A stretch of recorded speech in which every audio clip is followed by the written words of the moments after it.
Microphone test. 1, 2. All right.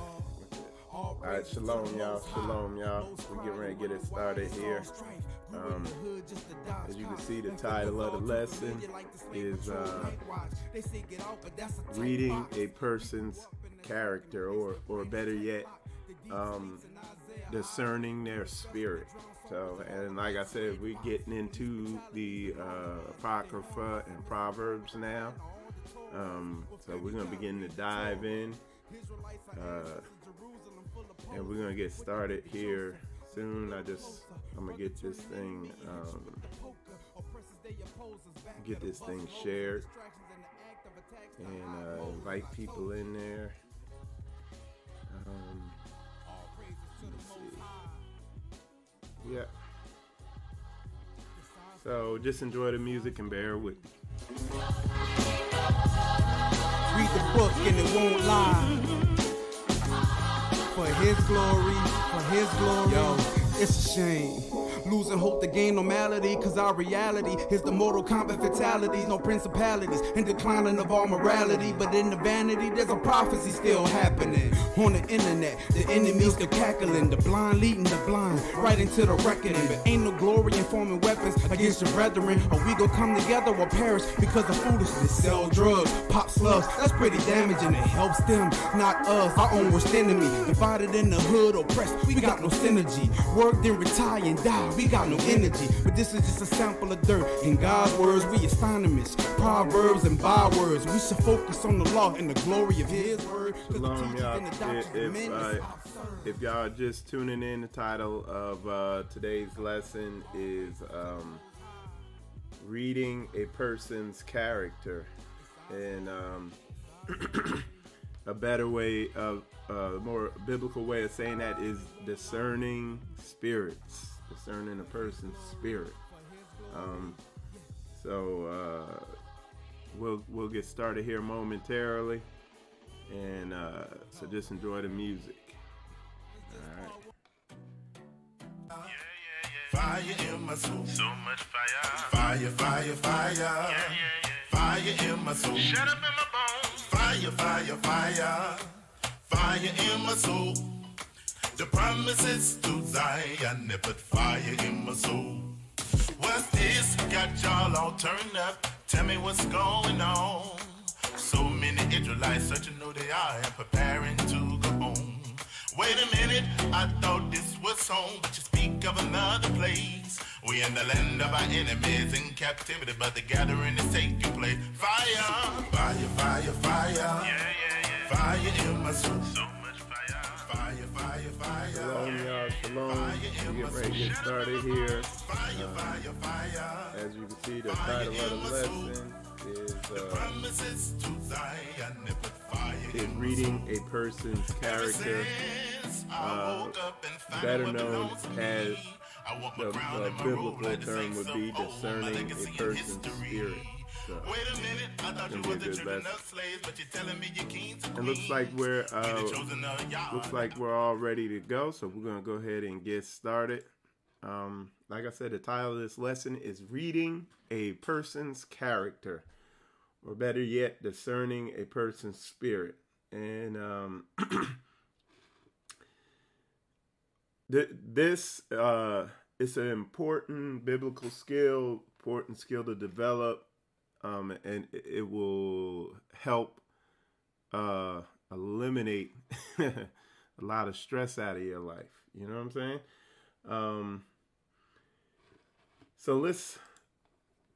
I'm going to just quickly read the definition of character. And it says the mental and moral qualities distinctive to an individual.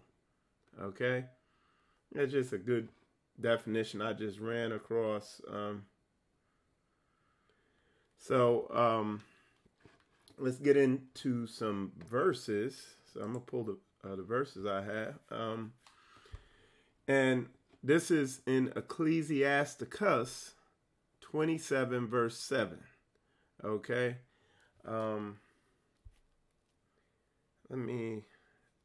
Looks like my feed is acting up there. All right. So the verse is Ecclesiasticus 27, verse 7. And it reads, "Praise no man before thou hearest him speak, for this is the trial of men." Okay? So basically that verse is telling you, go in slow. You know, don't just think you know somebody. Give them time. Let them talk. See where they're coming from. Okay? Let me see another one. We have this is a heavy one. It's Ecclesiasticus 18. I'm sorry, Ecclesiasticus 8, verse 19. Okay, and it says, "Open not thine heart to every man, lest he requite thee with a shrewd turn." Okay, and let's break that down. I'm gonna make it real simple. I'm gonna just break it. I'm gonna use a different version, a more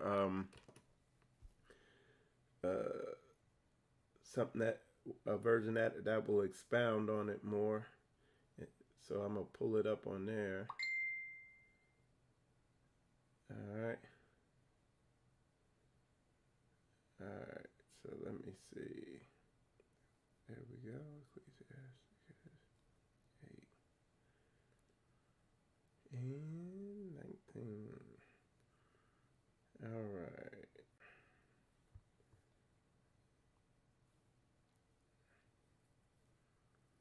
And like I said, I'm just setting the stage with a couple verses. Then we're gonna kind of go in a little deeper on it.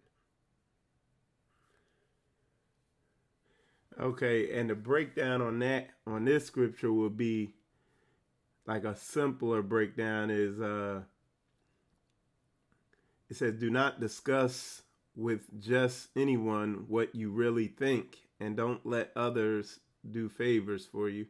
Another one would be, "Don't open your heart to just anyone, and don't accept a favor from just anyone," because you know they could be trying to manipulate you or whatever like that. And so these verses kind of tie into something you know that I've experienced, and I see when I've been counseling people that they've experienced is you in this society, in this culture, you run in this, like 90% of people are off. They not a lot of people you're surrounded by in your typical life, at work, you know, at home, stuff like that, in your daily goings and comings. They're not lined up with this word. The way I told one person I was talking to is, out here is like you're a dove and you grew up around a bunch of chickens and you're wondering why they really don't accept you. They tease you and they're like, well, you don't really fit in with us, and and you feel like you don't fit in, and they're saying, well, just cluck and you just walk around and cluck and do this, and you're like, well, I don't feel right doing that, and you're like, oh, well, it's like my muscles get tired when I do that.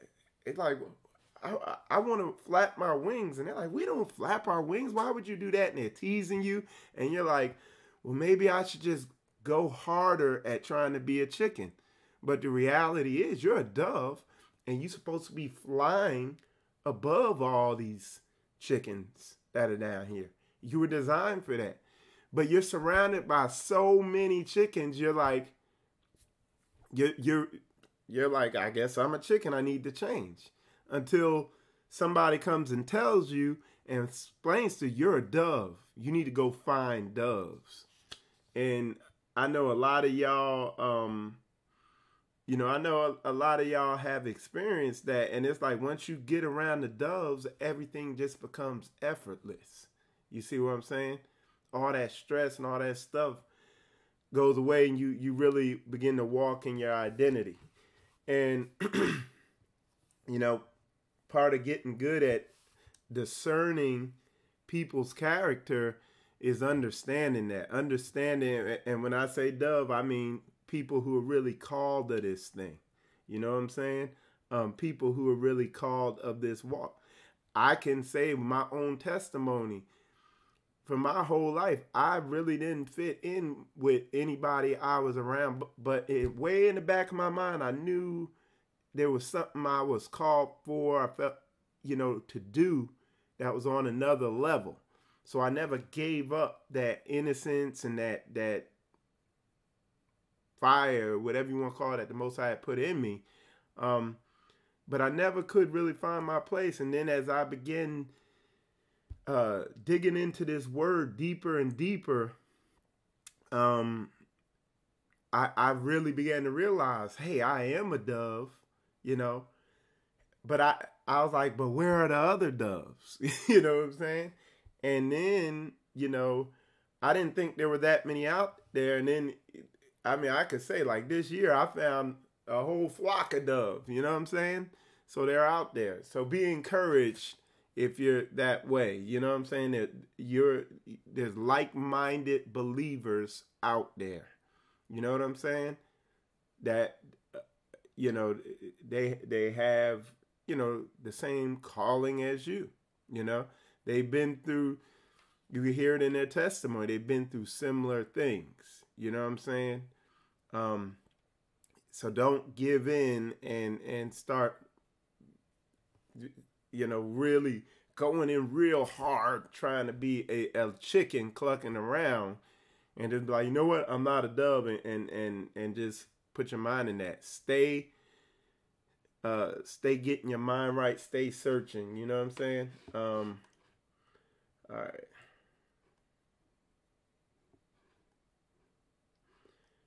No. Let's see. There's so let's see.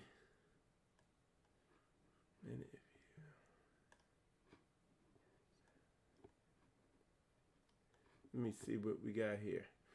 But yeah, that's why it's so and bringing it back, that's why when you're among the people who aren't like-minded like you, who are worldly minded, whatever you want to call it, when you're among them and you're not aware of this, you're going to be like, oh, well, maybe it's me, and you're not really going to discern and stick to your discernment. Because I can tell you multiple times, I used to see people, see stuff in them, and I'm like, oh, because I never came across another dove or another like-minded person, I just kind of be real slack on my discernment when I'd be discerning people's spirits and where they were coming from and everything like that. But once I came among other like-minded believers, it really shined light on the people, because you get what happened. You get around like-minded believers and stuff like that, and it's just the time you spend with them is just easy. It's not burdensome. It's not stressful. They're easy to deal with. Things move forward easy and all that stuff like that. But when you get around these people who are not like-minded believers that you've been around most of your life or whatever, then when you get around them, you notice it's real stressful and you can see it clear. You know what I'm saying? You're not gonna make excuses and be like, in your judgment and in your discernment, you're going to take it for what it is then. So it helps, again, to be around like-minded believers. You know what I'm saying? All right. So let me check for questions real quick. I gotta switch over to the other, because we're on YouTube and on Facebook. So let me go over to to YouTube, and see what's going on over there real quick. All right. So All right, so we're good over there. All right, so let's see.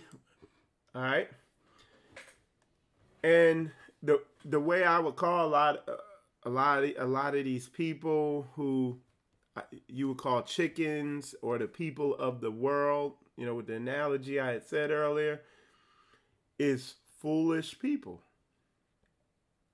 The Bible basically defines what a fool is. And like I said, I'll do a whole lesson on that because that is huge. And basically, a fool is basically a stubborn person. All right. So we're going to read some of the scriptures about fools and wise because, and this is something I learned recently, but a fool isn't somebody acting like an idiot. Okay? We're going to read through the scriptures and you're going to see what a fool is. And you're going to find out there's a lot of them in your life causing you stress. Okay? So it says, consult not with a fool, for he cannot keep counsel. Okay? That was Ecclesiasticus or Sirach 8:17. Here's Proverbs 14:7. It says, go from the presence of a foolish man when thou perceivest not in him the lips of knowledge. Okay, this is discernment. Okay? Now listen, it says Proverbs chapter 1 verse 7. It says, the fear of the Lord is the beginning of knowledge, but fools despise wisdom and instruction. Okay, so we're beginning to paint a picture on what a fool is. Okay? This is Proverbs chapter 1 verse 22. It says, how long, ye simple ones, will ye love simplicity, and the scorners delight in their scorning, and fools hate knowledge. And a scorner is a person, those people who just give you a hard time and like teasing you and just, that's a scorner. And it says, and fools hate knowledge. Okay, let's go back to Ecclesiasticus. This is Ecclesiasticus 22:13. It says, talk not much with a fool, and go not to him that hath no understanding. It says, beware of him, lest thou have trouble, and thou shalt never be defiled with his fooleries. Depart from him, and thou shalt find rest, and never be disquieted with madness. Okay, so we're painting a picture. You're slowly beginning to see a full picture of what a fool is. This is a heavy one now, because this is why I say Ecclesiasticus or Sirach in the Apocrypha is like Proverbs on steroids. So this is Ecclesiasticus 22:14. It says, what is heavier than lead, and what is the name thereof but a fool? And I'm continuing in the 15. It says, sand and salt and a mass of iron is easier to bear than a man without understanding. Okay? So, all right.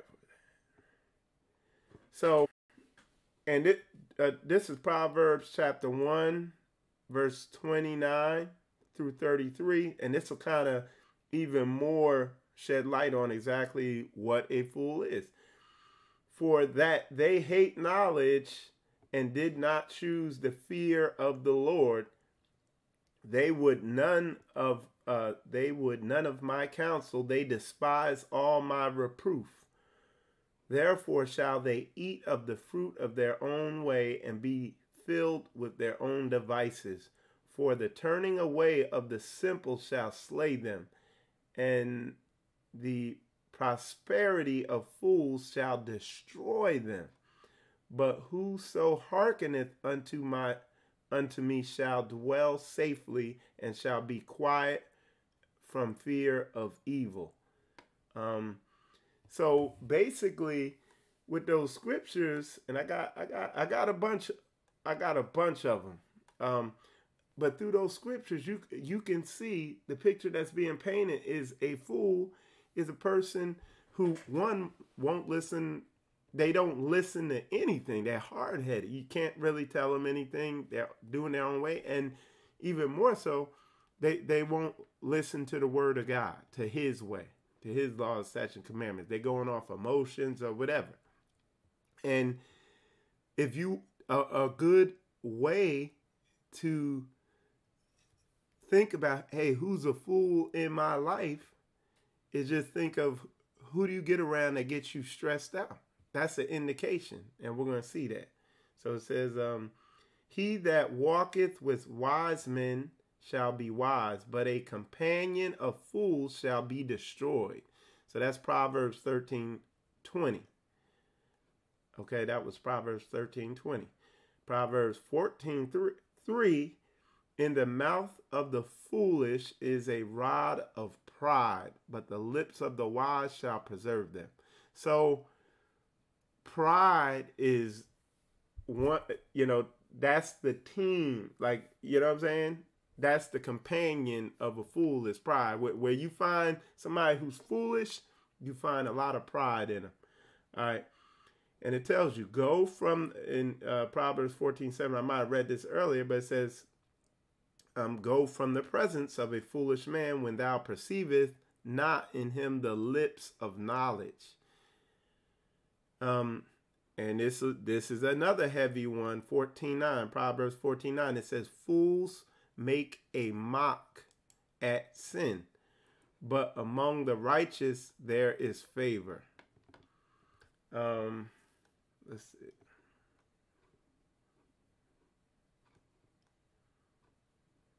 Okay. So,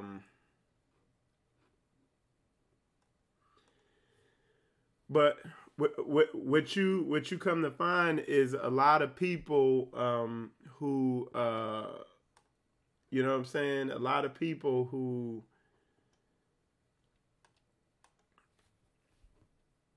are going through stressful situations is because a lot of times they're surrounded by foolish people, hard-headed people who really don't want knowledge, that they don't want to advance. They want to just rely on what they know.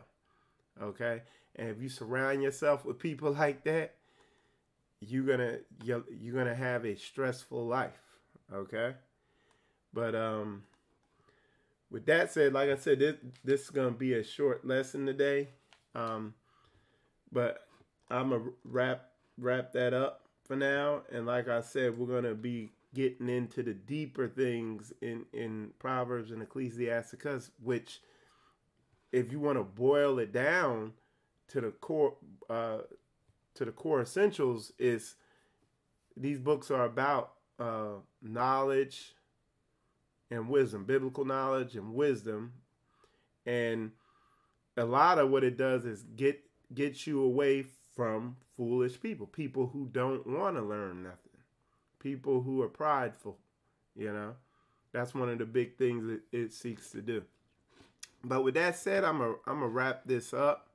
Like I said, it's a short lesson today, and we're gonna continue this. We're gonna go more into the relationship aspect of this and really tie it in super heavy with relationship stuff. And but for now, that's gonna wrap it up for today. And with that said, shalom, y'all.